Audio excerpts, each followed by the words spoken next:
શિયાળાની ઋતુમાં આપણે ગાજરનું શાક ના ખાધું તો બીજું શું ખાધું? એટલે આજે હું ગાજરનું શાક બનાવીશ. ગાજરનું શાક બનાવવા માટે એકદમ કૂણા ગાજર લેવાના છે. કૂણા ગાજરને 2 પાણીથી ધોઈને પછી એના રેસા હોય એ અને છાલ બંને ઉતારી લેવાના છે.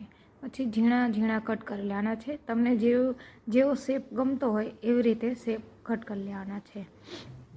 મેં એકદમ ઝીણા કટ કર્યા છે જેથી કરીને એ ઝટપટ ચડી જાય. કેમ કે હું કુકરમાં નથી બનાવતી, હું લોયામાં બનાવું છું.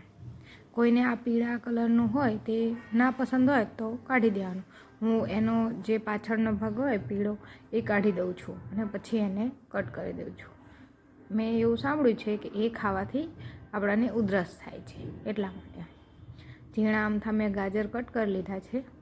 પછી આમાં તમે અલગ અલગ વેજીટેબલ પણ એડ કરી શકો છો, જેમ કે વટાણા છે, બટેકા છે, તે એડ કરી શકો છો. પછી મેં પેન ગરમ કરવા મૂક્યું છે.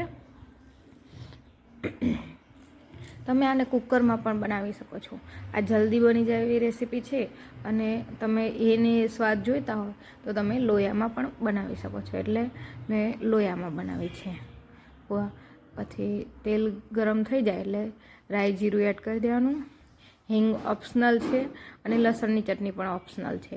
તમે એડ કરી શકો છો અને એમનેમ બનાવી શકો છો. મેં લસણની ચટણી એડ નથી કરી, ખાલી મેં રાઈ જીરું એડ કરીને મેં વઘાર કરી દીધો છે. એટલે આ શાક બહુ ટેસ્ટી થાય છે. આને પણ તમે વટાણા ગાજરનું શાક પણ બનાવી શકો છો, બટેકા ગાજરનું શાક પણ બનાવી શકો છો. અલગ અલગ રીત બધાની હોય છે બનાવવાની. હવે મેં લીલો લીમડો એડ કરી દીધો, પછી થોડી હિંગ એડ કરી દીધી. મને બધા જ શાકમાં હિંગ ખાવામાં મજા આવે છે. થોડી એવી અમથી લસણની ચટણી મેં એડ કરી છે. ઓપ્શનલ છે, જેને એડ કરવી હોય એ જ કરી શકે છે. લસણની ચટણી સહેજ ગરમ થઈ જાય એટલે તરત આપણે ગાજર એડ કરી દેવાનું. ગાજરને ધીમા તાપે આપણે ચડવા દેવાના છે. એટલે પહેલાં આપણે લસણની ચટણી અને તેલમાં જ એને સરખી રીતે સાતળી લઈશું અને થોડી વાર પછી મીઠું એડ કરી દઈશું, જેથી કરીને ધીમે ધીમે એને ચડતું જવા દેવાનું અને મસાલા એડ કરી દેવાના, જેમ કે હળદર છે, લાલ મરચું છે, ગરમ મસાલો છે. અને તમને કોઈ બી મસાલો ગમતો હોય કે જેમ કે મેગી મસાલો છે, બધા તમે શાકમાં એડ કરતા હોય તો એ પણ કરી શકો છો. ધાણા જીરું છે અને સ્વાદ પ્રમાણે મીઠું એડ કરી દેવાનું. સૌથી પહેલાં મીઠું એડ કરીને આપણે મિક્સ કરીને થોડી વાર ચડવા દઈએ એટલે ગાજર જલ્દી એકદમ સ્મૂથ થઈ જાય છે. અને પછી થોડું અમથું પાણી એડ કરી દેવાનું. વધારે પાણી એડ નહીં કરવાનું, જેથી કરીને ગાજર એકદમ પોચા ના પડી જાય અને આ રીતે પીસમાં જ રહે.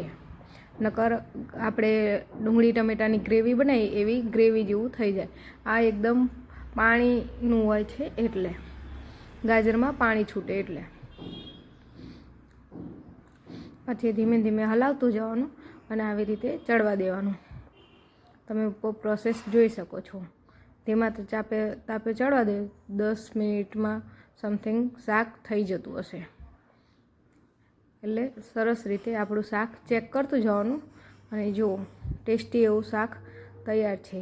તમે કોથમીર ઓપ્શનલ છે, તમને પસંદ હોય તો તમે નાખીને તમે સર્વ કરી શકો છો. જ્યારે આપણા ઘરમાં કંઈ પણ શાક ના હોય ત્યારે આવી રીતે ગાજરનું શાક બનાવીને તમે ખાઈ શકો છો. ટેસ્ટી એવું ગાજરનું શાક.